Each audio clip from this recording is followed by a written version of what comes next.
Matthieu chapitre 23, nous lisons ensemble. Malheur à vous, spécialistes de la loi et pharisiens hypocrites. Vous vous acquittez scrupuleusement de la dîme sur la menthe, sur l'anis, le cumin, mais vous laissez de côté ce qu'il y a de plus important dans la loi, c'est-à-dire la justice, la bonté et la fidélité. Voilà ce qu'il fallait pratiquer sans négliger le reste. Guides aveugles que vous êtes. Vous avez soin de filtrer vos boissons pour éliminer le moindre moucheron. Et vous avalez le chameau tout entier.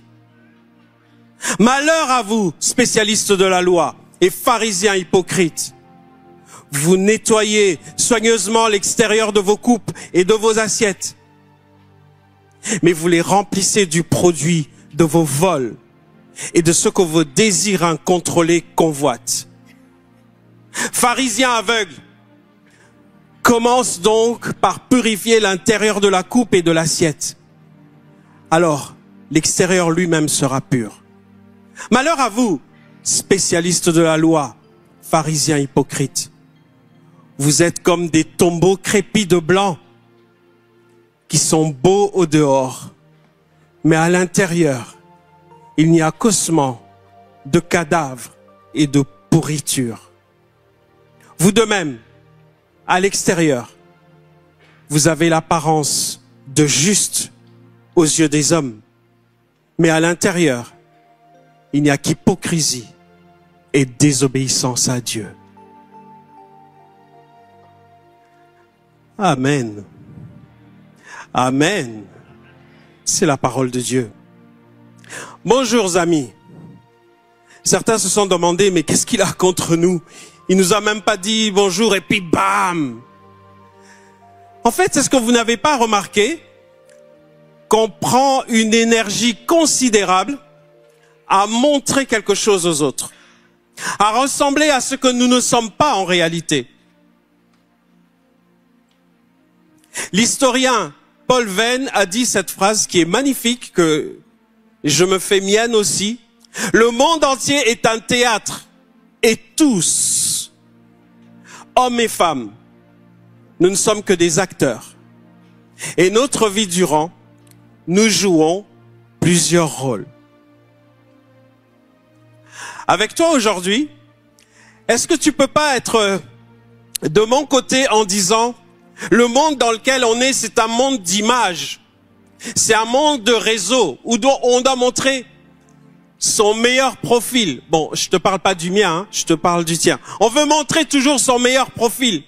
Le bon côté, n'est-ce pas? Et quelque part, l'image que je renvoie aux autres, l'image que j'entretiens, c'est ça qui devient mon vrai moi. Alors qu'à l'intérieur, je suis quelqu'un d'autre. J'ai autre chose dedans. C'est comme un peu quand vous allez à McDonald's, KFC, Big Mac, salade, enfin il faut que je prenne les végétariens aussi, salade, etc. Vous regardez la photo de ce que tu vas commander. Franchement, la photo, elle est toujours magnifique. Pour ceux qui sont du burger, vous avez le fromage qui coule sur le pain. Je parle encore de la photo, hein? Tu es toujours là? Oui, je parle de la photo. Mais lorsqu'on t'emmène ton plateau, ça n'a plus rien à voir avec l'image qu'on t'avait montrée. Comment est-ce que je peux enlever mon masque? Comment est-ce que je peux être en harmonie avec qui je suis au-dedans de moi et ce que je veux faire voir aux autres? Comment je peux être en harmonie avec ce que Dieu dit de moi, ce que Dieu fait dans ma vie? Comment je peux être moi-même? Être enfin la personne que Dieu voudrait que je sois. Toi qui es avec moi en ligne, dis-toi que cette question est importante pour chacun d'entre nous. Quel est ton masque? L'illusion des apparences. Quel est mon masque? Alors, Quand on regarde les conflits intérieurs et extérieurs dans lesquels on est, l'apparence que l'on voudrait donner et notre véritable identité, on peut comprendre cette phrase que quelqu'un a dit. Tu apprendras à tes dépens que dans la vie, tu rencontreras des millions de masques, mais très peu de visages. Tu joues à être qui? À quoi tu joues? Quel est ton personnage d'emprunt? Je te propose qu'on puisse faire comme lorsque tu vas au garage, que tu confies ta voiture à un mécanicien, on utilise une valise de diagnostic. Vous êtes toujours là? On se branche? Jésus, dans le passage que j'ai lu tout à l'heure, il dénonce par rapport aux religieux qui sont là, il dénonce aux pharisiens leur hypocrisie. Il leur dit, mais vous êtes obsédés par l'apparence extérieure. Et vous négligez ce qui est plus important, la foi. Et ce qui est plus important dans la foi, c'est la justice, la bonté, la fidélité. Alors dans ce diagnostic, on peut se poser quelques questions. Parce que certains d'entre nous, vous allez dire, mais moi j'ai pas de masque. Ou d'autres vont dire, mais moi j'ai un masque, ça me gêne un peu plus maintenant, mais je voudrais savoir comment l'enlever. Et ceux qui ont enlevé le masque se disent, mais moi j'ai tombé mon masque, je suis OK avec toi Patrick.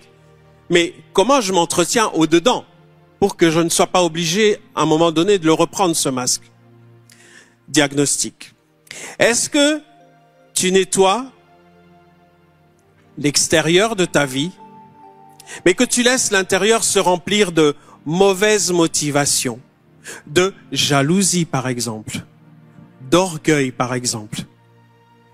Seigneur, aide-moi à purifier mon cœur, aide-nous à purifier nos cœurs et nos actions pour que nos actions et ce qu'il y a dans nos cœurs soient authentiques. Quelques pistes pour savoir si tu as un masque. Toi qui es avec moi en ligne, on va faire un petit diagnostic avec quelques questions. On va interroger ce qui se passe dedans. Est-ce que tu dépends plus du regard des autres? Est-ce que tu te reconnais dans ce que les autres disent de toi? Vous qui êtes derrière votre écran, est-ce qu'il y a une différence entre ce que tu es en public et ce que tu es en privé? Il y a un piège qui consiste à chercher à avoir une apparence extérieure au lieu de prendre en compte ce qui est plus important. Alors, il y a besoin de se purifier d'abord à l'intérieur pour que ce que je suis vraiment, ce qui est en moi, ma foi, mon essence, puisse apparaître. Alors, dans ce diagnostic que je fais avec ces quelques questions-là, on pourrait réaliser qu'il y a des vraies conséquences qui arrivent dans la vraie vie, qui arrivent dans le quotidien. C'est-à-dire, tu as parfois l'impression de plaire aux autres, ou tu veux chercher à plaire aux autres. Au bout d'un moment, ça peut devenir pesant. Il y a comme une difficulté à pouvoir te retrouver dans la réalité. De savoir qui tu es dans la réalité. Parce qu'à force de mettre le masque, à un moment donné, ça peut être compliqué. Il faut surtout pas l'oublier, ce masque. Il faut aussi qu'il soit adapté aux différents masques et aux différents endroits où tu les mets. Si tu vas au travail avec le masque du carnaval, je crois que ça va poser un petit problème. Ça produit du stress, ça produit de l'anxiété. Pourquoi? Parce qu'on cherche à être quelqu'un d'autre, on ne veut pas être démasqué. L'extérieur peut éblouir, mais l'intérieur révèle toujours qui nous sommes vraiment. Comment enlever ton masque et être en harmonie avec qui tu es et ce que Dieu voudrait que tu sois? Première piste que je nous propose. Identifier les raisons pour lesquelles tu portes un masque. C'est jamais sans raison. Il y a toujours une raison. c'est bien de se connaître soi-même. Et pour se connaître soi-même, pas mieux que celui qui nous a fabriqués pour nous parler de nous-mêmes et de ce que lui veut faire de nous. Romains chapitre 7, au verset 22, on lit ceci. « Car je prends plaisir dans la loi de Dieu, selon mon homme intérieur. Mais je vois dans mes membres une autre loi qui lutte contre la loi de mon entendement et qui me rend captif de la loi du péché qui est dans mes membres. Misérable que je suis, qui me délivrera du corps de cette mort? » C'est une question très importante pour l'apôtre Paul. Et lorsqu'il pose cette question, il dit, mais en moi, il y a un combat, il y a une lutte qui se fait entre le bien que je veux faire et le mal que je ne veux pas faire, mais que malgré moi je fais. C'est important de reconnaître ce qui se passe au-dedans, les vraies raisons et les vraies luttes, ma vraie faiblesse, mon péché, voire le masque que je porte. C'est important de le reconnaître pour pouvoir avancer et même être aidé, et même être aidé par le Seigneur. Le péché, lui, il veut déformer mon identité. Et il m'entraîne dans une lutte où je cherche à me masquer, où je cherche à porter un masque. Mais dans la réalité, la vieille nature, elle est là aussi. Et cette vieille nature qui ne veut pas se soumettre aux lois de Dieu, qui ne veut pas plaire à Dieu, cette vieille nature, avec ou sans masque, elle va se manifester quand même. Il y a des personnes, sans porter de masque, elles peuvent être orgueilleuses, et ça leur va bien comme ça. C'est pas un masque d'orgueil qu'elles portent, c'est vraiment ce qu'elles sont au-dedans, parce que je n'ai pas soumis ma volonté à celle de Dieu. Donc on peut être quelqu'un qui se comporte de façon complètement charnelle, complètement laisser libre cours à mes penchants sans Dieu, sans porter de masque. Mais de l'autre côté aussi, à cause de ma nature qui ne veut pas se soumettre à Dieu, ça peut m'entraîner à mettre un masque pour cacher quelque chose. Pourquoi tu caches cette cicatrice-là avec une épaisseur de « je le vaux bien ». Pour quelle raison est-ce qu'on porte des masques? Quelle est ton histoire? Toi qui es avec moi derrière ton écran, quels sont les aspects de toi que tu renies, que tu voudrais essayer de cacher pour paraître? Et si nous confrontons nos vraies failles, nous sommes capables d'ouvrir la voie à une véritable guérison, à une véritable transformation à l'intérieur que le Seigneur est capable de faire. Tu peux être toi-même. Tu peux être toi-même. Et je dis, tu vas être toi-même. Parce que le Seigneur te veut toi-même. Il te veut une relation peau à peau avec lui, face à face avec lui. Le Seigneur qui te connaît, il t'appelle par ton nom, par ton prénom. Et comme il te connaît, il connaît les failles à l'intérieur, il connaît les victoires à l'intérieur, il connaît les sollicitations à l'extérieur, il connaît ces choses qui t'attirent vers le bon, comme ces choses qui t'attirent vers le mal. Mais lui, il te dit, sois authentique, reconnais que tu as besoin de lui. C'est à nous d'être ouverts avec lui en lui disant, Seigneur, je reconnais les luttes qu'il y a au-dedans et j'ai besoin de toi. J'ai besoin de ton secours.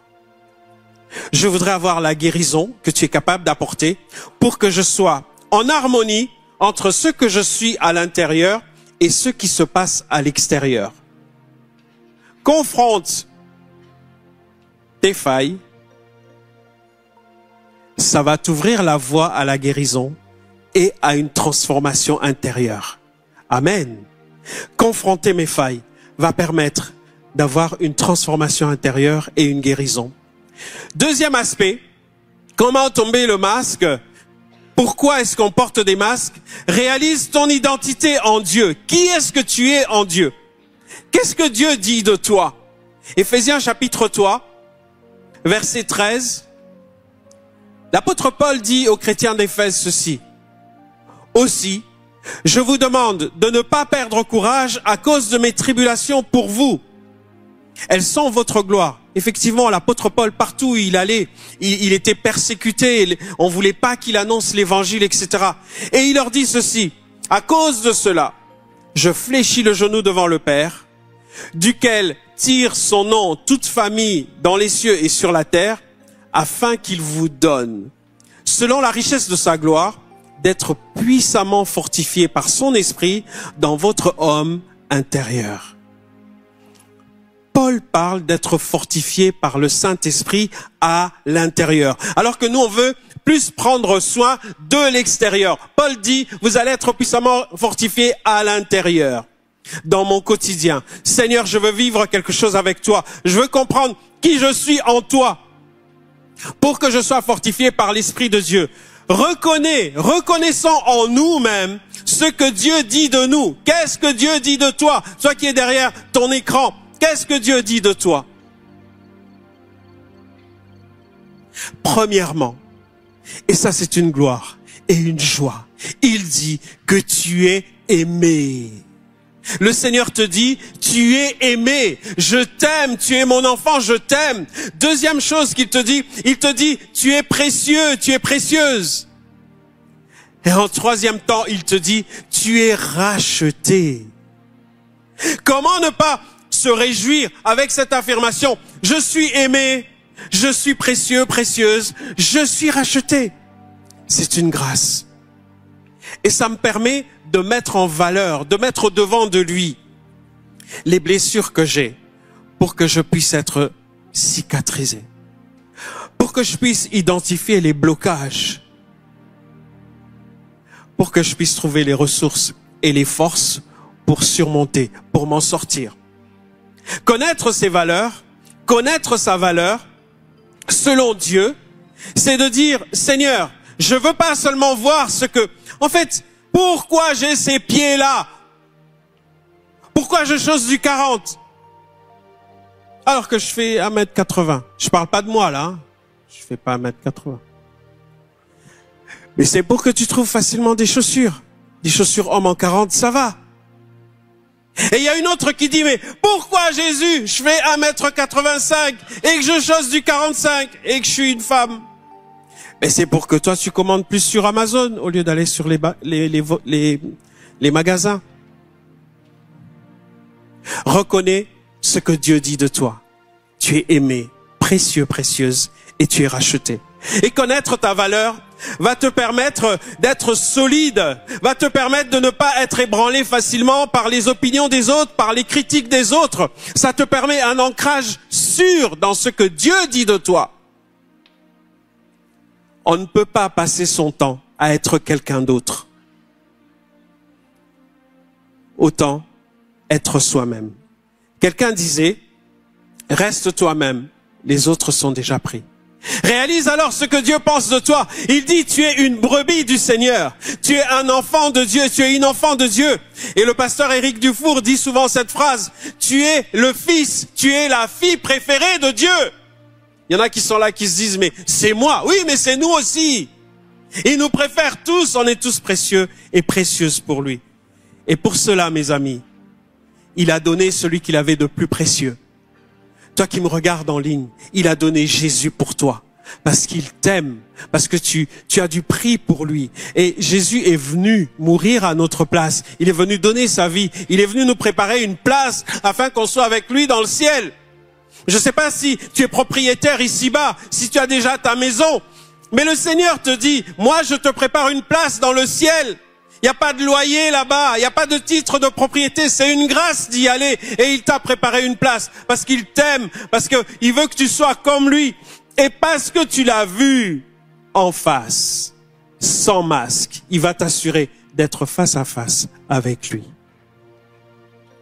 Vous voulez qu'on parle de masque? C'est une tentation, n'est-ce pas? Pour moi-même, j'ai été confronté à cette tentation du masque. Alors qu'avant-hier, j'étais en formation pastorale, c'était juste avant-hier, hein? Je sais ce que tu vas dire, c'était avant-hier, oui, allez. J'avais un enseignant comme formateur, un très bon enseignant, un excellent enseignant, et j'avais un évangéliste, un très bon évangéliste aussi. Et moi, j'étais en numéro 3, responsable de jeunesse et en formation. Alors, je devais être qui, moi? Je devais ressembler à l'enseignant? Je devais ressembler à l'évangéliste? Et les gens me disaient, tu es pasteur. Un pasteur, il parle pas de ses failles, n'est-ce pas? Un pasteur, il dit pas qu'il arrive pas, n'est-ce pas? Un pasteur dit pas que dans les bouchons, comme tout le monde. Et je suis allé voir mon formateur et je lui ai dit, mais comment je fais? À qui est-ce que je dois ressembler? Comment je dois me comporter, etc. Il me dit, Patrick, on t'aime comme tu es. Reste comme tu es. C'est pour ça qu'on est allé te chercher. Ne cherche pas à ressembler à un autre. Nous t'avons accueilli comme tu es. Ici à MLK, dans ton église où tu vas, dans la communauté où tu vas, on voudrait t'accueillir, on devrait t'accueillir comme tu es. C'est pas nous qui allons te changer. C'est le Seigneur qui a le pouvoir de te changer. Identifie ce que le Seigneur doit changer en toi et demande-lui. Connaître ton identité en Christ va renforcer ton être intérieur et va te libérer des jugements extérieurs. Je te le redis, connaître ton identité en Christ renforce ton être intérieur et te libère des jugements extérieurs. Troisième conseil. Investis dans une relation avec Dieu. Investis dans ta relation avec Dieu. 2 Corinthiens au chapitre 4, l'apôtre Paul leur dit ceci. C'est pourquoi ne perdons pas courage.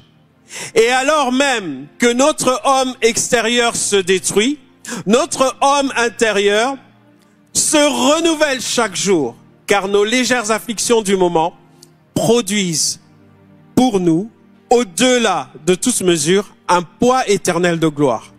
Parce que nous regardons non point aux choses visibles, mais à celles qui sont invisibles. Car les choses visibles sont passagères et les choses invisibles sont éternelles. Amen. C'est quoi ton identité? Qu'est-ce qu'il dit de toi? Ce que le Seigneur fait en toi, c'est quelque chose de précieux. Et par contre, par rapport à ça, il dit qu'à l'extérieur, ça se détruit, mais par contre, à l'intérieur, tu vas te renouveler jour après jour. Alors, investis dans ta relation avec Dieu, parce que lui te dit qui tu es, et lui aussi, il investit en toi. Il nous permet de pouvoir être nourris dans notre esprit par la parole de Dieu, qui nous donne des promesses, et dans la prière, d'être face à lui, d'être face à face avec le Seigneur, et lui dire ce que tu peux lui dire dans l'intimité. Et pour ça, tu peux être dans une communauté vivante. Si tu es pour la première fois ici à MLK, que tu n'as pas de lieu de culte, tu n'as pas de lieu de célébration, tu es le bienvenu. Tu peux faire tes racines ici et grandir ici avec nous. Et toi qui es à l'écran en train de nous regarder, si tu as une communauté, mais grandis dans cette communauté, une communauté de foi vivante, aimante.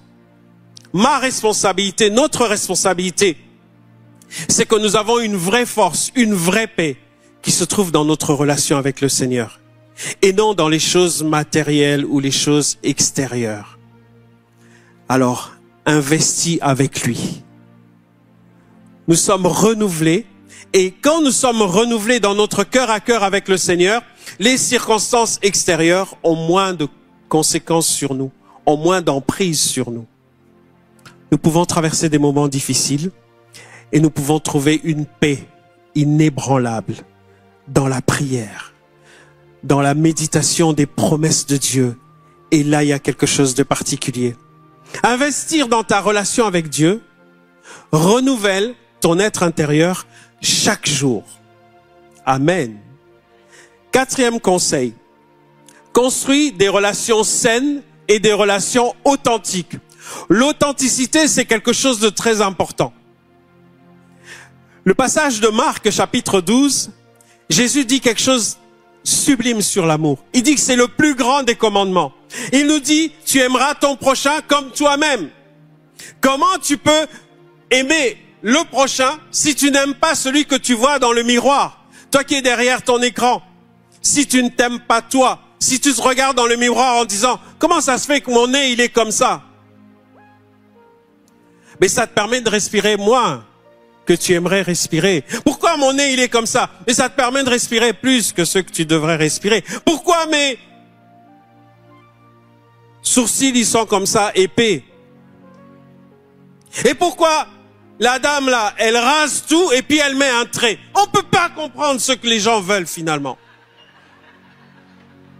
Pourquoi moi qui suis noir, je vais prendre des produits en disant claircissant, claircissant, claircissant. Et la dame là qui est polonaise, elle va bronzant, bronzant. Mais vous avez des problèmes finalement. Lui, il est noir, il veut éclaircir. Elle est blanche, elle veut noircir. On n'est jamais content.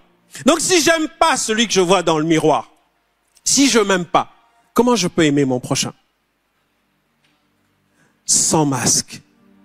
Aime-toi. Parfois c'est difficile, je reconnais.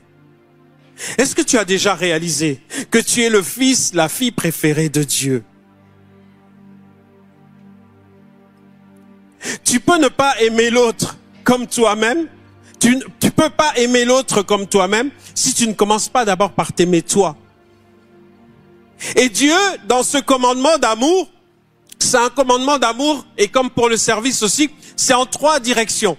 Il te dit, aime Dieu, et parce que tu aimes Dieu, il te donne la capacité de t'aimer toi-même, et parce que tu t'aimes toi-même, tu seras capable d'aimer ton prochain.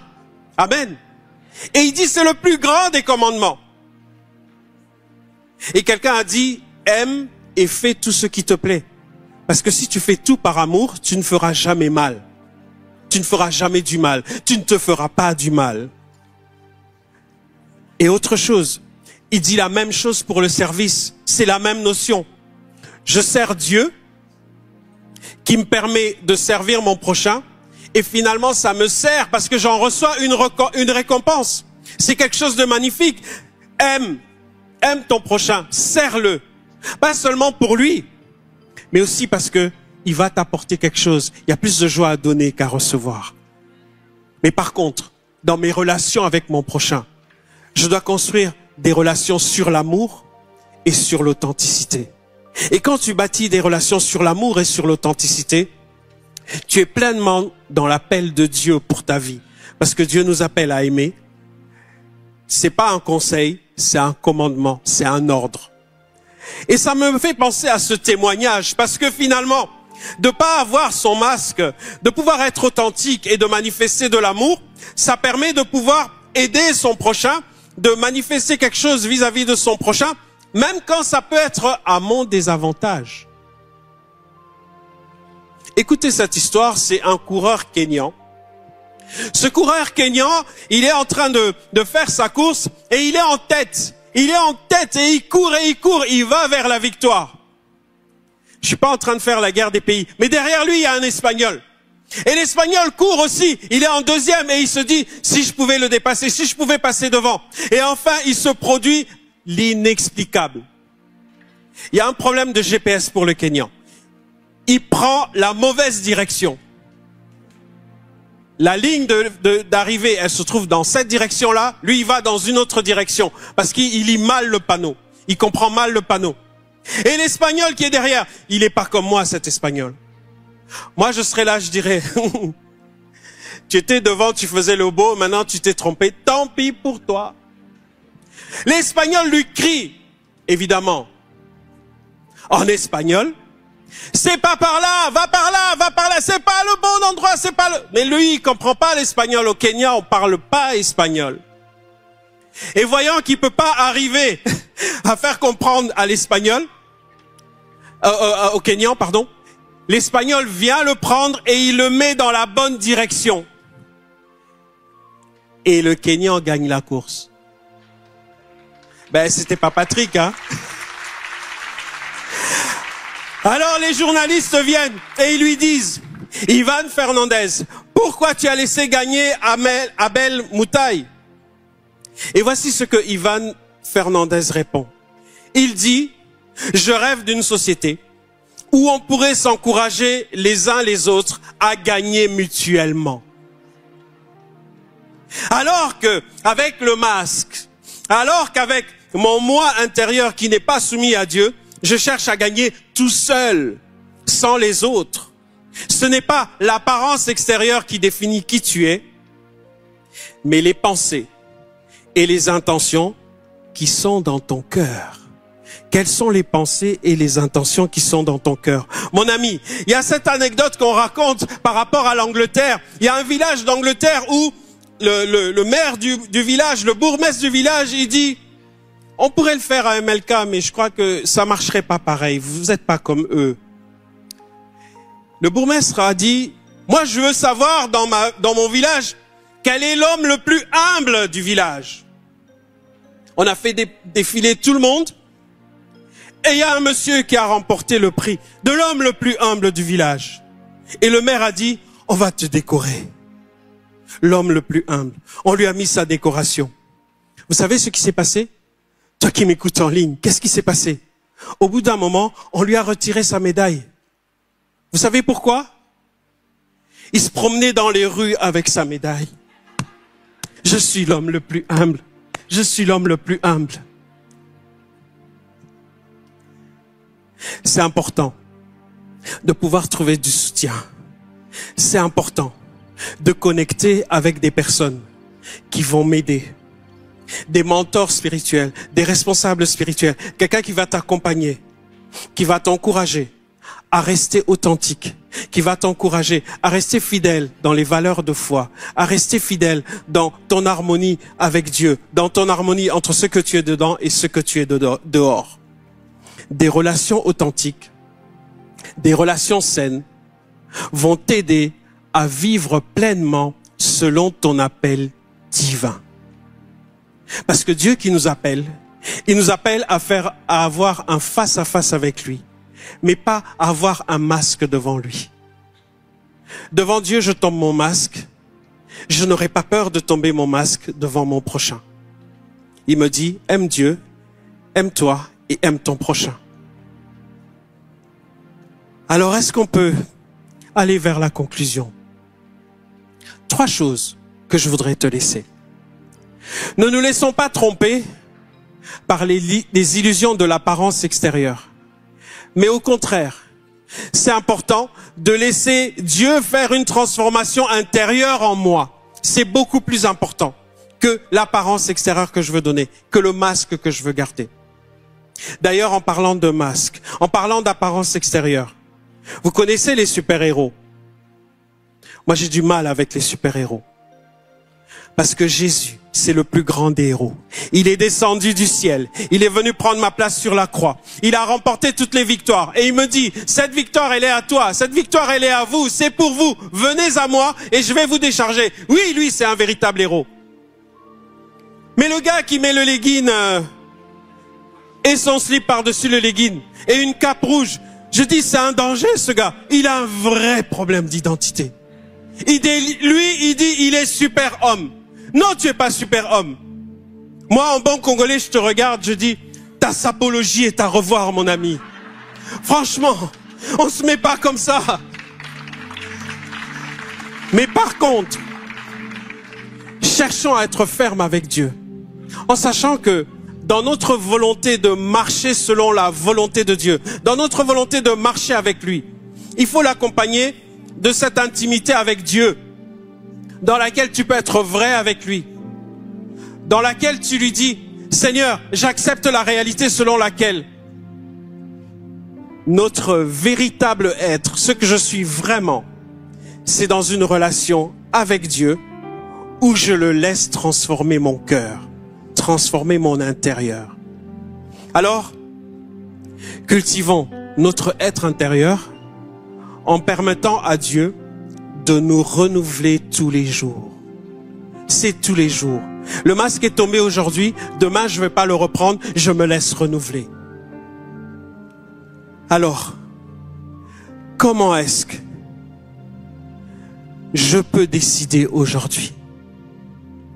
Pour quelqu'un qui n'a pas de masque, je te bénis. Et je te dis, tu es un modèle, et je te dis, c'est important, toi qui es en ligne, c'est important que tu continues de te renouveler tous les jours. Mais par contre, pour nous autres, est-ce qu'on peut arrêter de faire semblant? Est-ce qu'on peut baisser les bras en disant, je suis fatigué d'essayer de plaire. Je suis fatigué de chercher à ce qu'on m'accepte. Je suis fatigué de mettre cette tonne de gel dans mes cheveux. Je suis fatigué de mettre ce trait-là, alors que c'est moi-même qui ai rasé mes sourcils. Je voudrais être vrai devant Dieu. Je voudrais être vrai devant les hommes. Je voudrais être moi-même.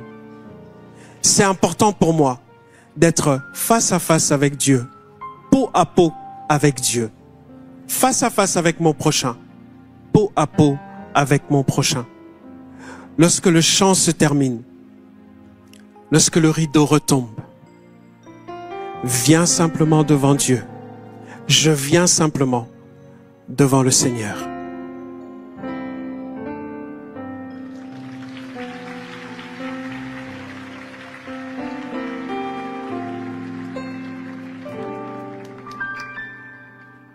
Sur toi, tout centré sur toi, centré sur toi, Jésus. Pour tout centrer sur toi, tout centrer sur toi, tout centrer sur toi, Jésus.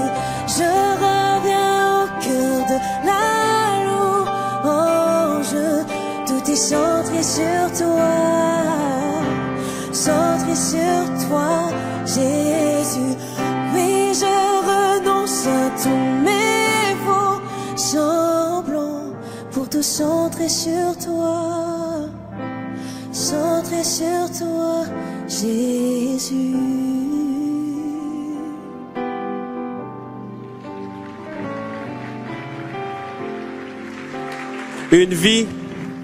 Une vie centrée sur Jésus. Vous qui êtes avec moi dans la salle, toi qui es derrière ton écran, centrer ma vie sur Jésus, c'est dire, tu es la personne la plus importante et je veux être vrai devant toi. Aujourd'hui, je vais déposer ce masque. Aujourd'hui, je vais décider d'entretenir l'intérieur aussi. Je ne veux pas négliger l'extérieur, mais je vais entretenir l'intérieur avec la transformation que je fais, avec celle que tu fais aussi en moi. Est-ce que tu voudrais aujourd'hui prendre cette décision de tomber le masque, d'être vrai devant Jésus? Je veux simplement t'accompagner dans la prière. Si c'est ton désir, si c'est ton positionnement, je te demande en signe de foi, simplement de te lever à ta place en disant: Jésus, j'ai besoin que tu viennes changer ma vie. J'ai besoin de tomber le masque. Je veux être vrai avec toi. Je veux être authentique. Aujourd'hui, c'est le dernier jour où je joue un rôle. Je ne suis pas un acteur, mais je veux te laisser toi être acteur dans ma vie et participer avec toi. Et alors que tu es debout, si cette prière que je veux faire en ce moment, tu veux te l'approprier, tu peux la dire dans ton cœur ou tu peux la dire à haute voix. C'est comme tu le sens de le faire, mais en tout cas tu es libre. Et je veux t'accompagner dans la prière. Prie avec moi s'il te plaît. Seigneur Jésus, aide-moi à ne pas me concentrer sur les apparences extérieures.